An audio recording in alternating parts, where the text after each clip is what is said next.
ইন্নামা আকরামাকুম ইনদাল্লাহি আতকাকুম, নিশ্চয় তোমাদের মধ্যে ওই ব্যক্তির মর্যাদা আল্লাহর নিকট সবচেয়ে বেশি, ওই ব্যক্তি বেশি সম্মানিত যে ব্যক্তি আল্লাহকে বেশি ভয় করে, আল্লাহর ভয়ে সদা সর্বদা নিজেকে মশগুল রাখে।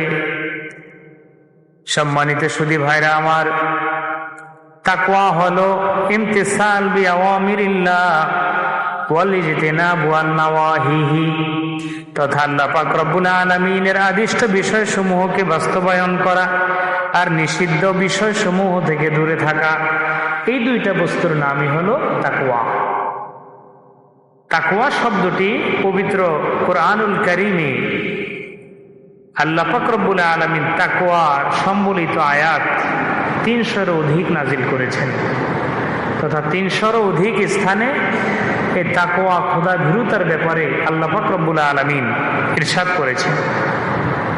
আল্লাহ পাক রব্বুল আলামিন বলেন, ইয়া আইয়ুহাল্লাযীনা আমানুত্তাকুল্লাহ, ও মুমিনরা তোমরা ভয় করো আল্লাহকে।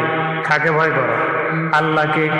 ওয়াকুনু মা'আস সাদিকিন, জমিনের মধ্যে যে মানুষগুলো সাদিক সত্যবাদী, যে মানুষগুলো আল্লাহ ভীরু, যে মানুষগুলো আল্লাহ প্রেমিক, যে মানুষগুলো রাসূল প্রেমিক, এই মানুষগুলোর সংস্পর্শে থাকো তোমরা, তাদের কাছে যাও, তাদের সোহবত ইখতিয়ার করো, তাদের দেখানো পথে চলো। বলেন না সুবহানাল্লাহ। তাকওয়ার ব্যাপারে রাসূল পাক সাল্লাল্লাহু আলাইহি ওয়াসাল্লাম হাদিস শরীফে বহু জায়গায় তাকওয়ার কথা বলেছেন। শুধুমাত্র তাই নয়, আল্লাহর নবী সাল্লাল্লাহু আলাইহি ওয়াসাল্লামের অন্তিম সময়ে দুনিয়া থেকে বিদায়ের পূর্ব মুহূর্তেও আল্লাহর নবী বলেছেন, আসসালাত আসসালাত, নামাজ নামাজ, নামাজের ব্যাপারে তোমরা যত্নবান হও, সচেতন হও। আর কি বলছেন? ওয়াত্তাকুল্লাহ, তোমরা আল্লাহকে ভয় করো। ফীমা মালাকাত আইমানুকুম, তোমাদের অধীনস্থ দাস দাসীদের ব্যাপারে, তোমাদের অধীনস্থ মানুষদের হক, তাদের অধিকার, তাদের পাওনা বুঝিয়ে দেওয়ার ক্ষেত্রে তোমরা আল্লাহকে ভয় করো। সম্মানিত সুধী ভাইরা আমার, আল্লাহর ভয় এমন একটা জিনিস, তাকওয়া পরহেজগারিতা এমন একটা জিনিস, হাদিসে পাকের মধ্যে এসেছে, ওয়াতাযাওয়াদু ফাইন্না খায়রাজ যাদিত তাকওয়া, তোমরা আখিরাতের পাথেয় পুঁজি সংগ্রহ করো, আর আখিরাতের পুঁজির মধ্যে সবচেয়ে দামি পুঁজি হলো তাকওয়া তথা আল্লাহর ভয়। বলেন না সুবহানাল্লাহ।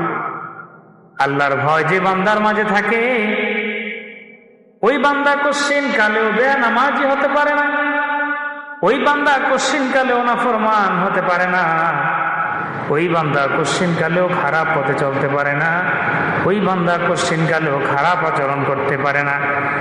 এক কথায় তার দৈনন্দিন জীবনের আলাপ আলোচনায়, চলন বলন, উঠা বসা, লেনদেন, মুআমালাত, মুআশারাত, সকল কিছুর মধ্যেই আল্লাহ পাকের ভয় যদি থাকে, ওই বান্দা সদা সর্বদা হকের উপরে থাকবে, সত্যের উপরে থাকবে, কোশ্চিন কালেও সে জিল্লাতির মধ্যে, অপদস্থতার মধ্যে পড়বে না। বলেন না সুবহানাল্লাহ।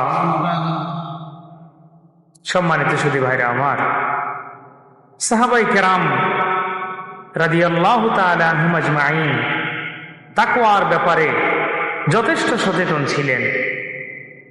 খলিফাতুল মুসলিমিন সাইয়েদনা আবু বকর সিদ্দিক রাদিয়াল্লাহু তাআলা আনহু যখন মুসলিম জাহানের প্রথম খলিফা, খোলাফায়ে রাশেদা হলেন, খোলাফায়ে রাশেদার অন্তর্ভুক্ত হলেন, প্রথম খলিফা হলেন, তার জীবনীতে পাওয়া যায় রাষ্ট্রীয় কোষাগার থেকে যতটুকু পরিমাণ তিনি তেল বরাদ্দ পেতেন বাতি জ্বালানোর জন্য, আলোর জন্য, ওই বাতি জ্বালিয়ে যতক্ষণ পর্যন্ত রাষ্ট্রের কাজ করতেন ততক্ষণ ওই আলো থেকে তিনি ফায়দা নিতেন, ওই আলো দিয়ে রাষ্ট্রীয় কাজ করতেন।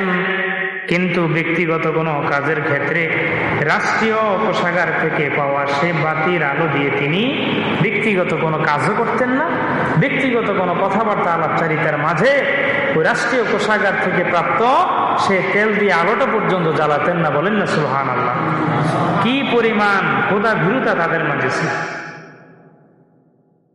খলিফাতুল মুসলিমিন সাইয়্যিদুনা ওমর ইবনুল খাত্তাব রাদিয়াল্লাহু তাআলা আনহু একবার হযরত উবাই ইবনে কাব রাদিয়াল্লাহু তাআলা আনহুকে জিজ্ঞাসা করলেন, ও ভাই বলে দাও কি বোঝায় তাকওয়া মানে কি, তাকওয়ার রূপরেখা কি, তাকওয়ার মূল রহস্য কি?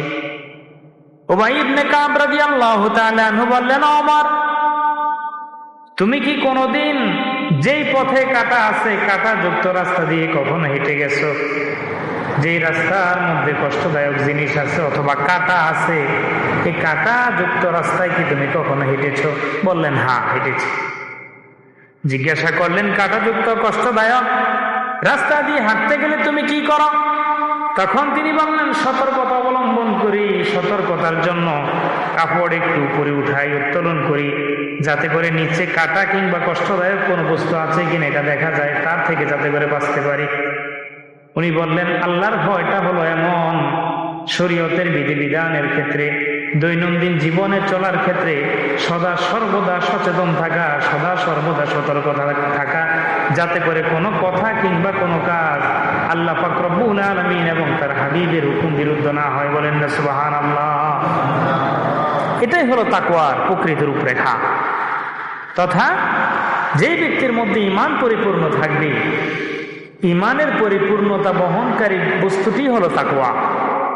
যেই ব্যক্তি একত্ববাদে পরিপূর্ণ বিশ্বাসী, যে ব্যক্তি আল্লাহর ওয়াহদানিয়াতে পরিপূর্ণ বিশ্বাসী, ঈমানের সকল মৌলিক শাখা যার মধ্যে লালন করে এবং ঈমানের তাকাজা অনুযায়ী আমল করে, ওই ব্যক্তি প্রকৃত মুত্তাকী। সম্মানিত সুধী ভাইরা আমার, কোন ব্যক্তি যদি মুত্তাকী হয়, কোন ব্যক্তি যদি পরহেজগার হয়, আল্লাহ পাক রব্বুল আলামিন বলেছেন আমি যে কোরআন তোমাদের উপরে নাজিল করেছি, এই কোরআনটা পৃথিবীর মাঝে যারা মুত্তাকী খোদাভীরু পরহেজগার রয়েছে ওই সকল মানুষের জন্য পথ প্রদর্শক, সঠিক পথ দেখানেওয়ালা। বলেন না সুবহানাল্লাহ। আল্লাহ পাক রব্বুল আলামিন সূরাতুল বাকারার প্রথম দিকে নাজিল করেছেন আলিফ লাম মিম যালিকাল কিতাবু লা রাইবা ফীহি হুদাল লিল মুত্তাকিন। বলেন না সুবহানাল্লাহ। আল্লাহ পাক রব্বুল আলামিন বলেন আলিফ লাম মিম, এটি হলো এমন একটি কিতাব তথা কোরআন, যে কিতাবের মধ্যে কোনো সন্দেহ নেই। এই কিতাবটি হলো হুদাল লিল মুত্তাকিন, যারা মুত্তাকি, যারা খোদাভীরু, যারা পরহেজগার, যারা আল্লাহকে ভয় করে ওই মানুষগুলোর জন্য পথ প্রদর্শক, তাদেরকে জান্নাতের রাস্তা দেখানেওয়ালা। বলেন না সুবহানাল্লাহ। এখন আসেন মুত্তাকির পরিচয় কি, মুত্তাকি কাকে বলে? আল্লাহ পাক রব্বুল আলামিন মুত্তাকির পরিচয় পবিত্র কালামুল্লাহ শরীফের মধ্যে দিয়েছেন আল্লাযীনা ইউমিনুনা বিল গায়ব। মুত্তাকির প্রথম পরিচয় হলো মুত্তাকি অবশ্যই অদৃশ্যের উপর ঈমান আনবে। আল্লাহকে দেখে নাই, না দেখে ঈমান এনেছে। জান্নাত জাহান্নাম দেখে নাই, ঈমান এনেছে। পরকাল দেখে নাই, ঈমান এনেছে। রাসূলকে দেখে নাই, তারপরে ঈমান এনেছে। আসমানি তামাম গ্রন্থের উপরে ঈমান এনেছে।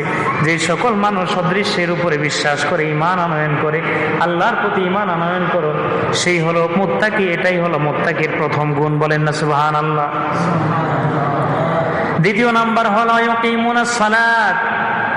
মুত্তাকির দ্বিতীয় গুণ, দ্বিতীয় বৈশিষ্ট্য হলো মুত্তাকি অবশ্যই নামাজ কায়েমকারী হবে।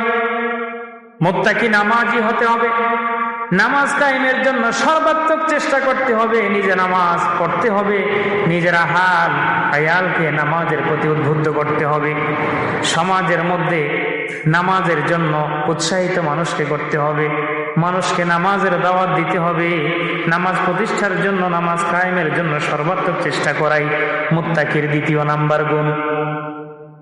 সম্মানিত সুধী ভাইরা আমার, তৃতীয় নাম্বার গুণ হলো ওয়া মিম্মা রাযাকনাহুম ইউনফিকুন।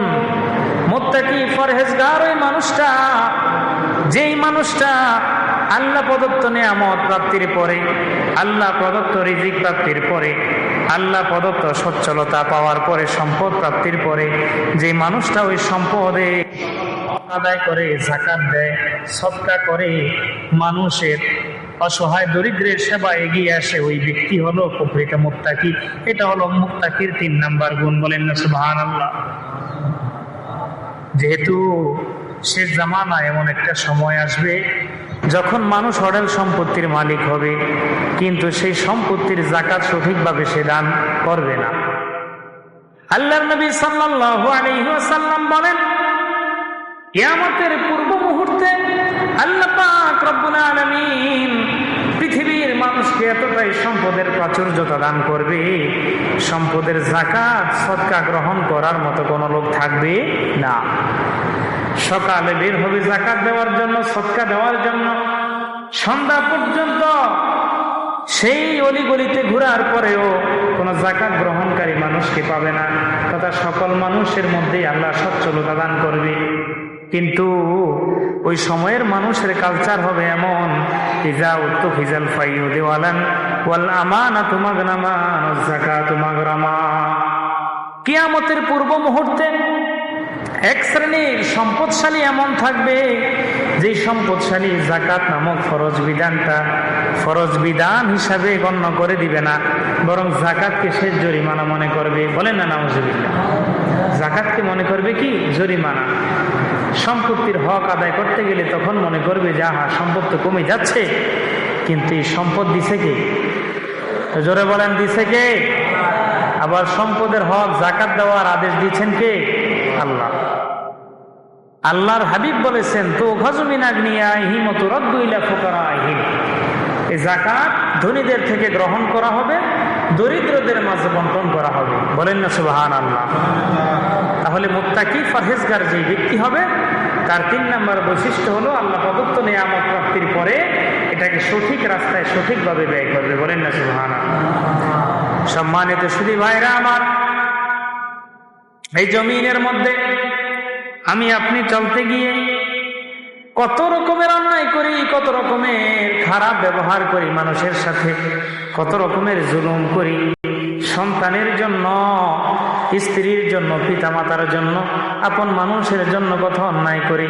কিন্তু আল্লাহ বলেছেন, ইয়াউমা লা ইয়ানফাউ মালুন ওয়ালা বানুন, বান্দারে যে সন্তানের জন্য এত পরিমাণ কষ্ট করো, বৈধ অবৈধ পন্থায় রুজি রোজগার করো, কিয়ামতের ময়দানে এই সন্তান তোমার কোনো উপকারে আসবে না, তোমার কোনো সম্পদ উপকারে আসবে না, তোমার কোটি কোটি টাকার সম্পদ, গাড়ি বাড়ি জমিদারি কিছুই উপকারে আসবে না।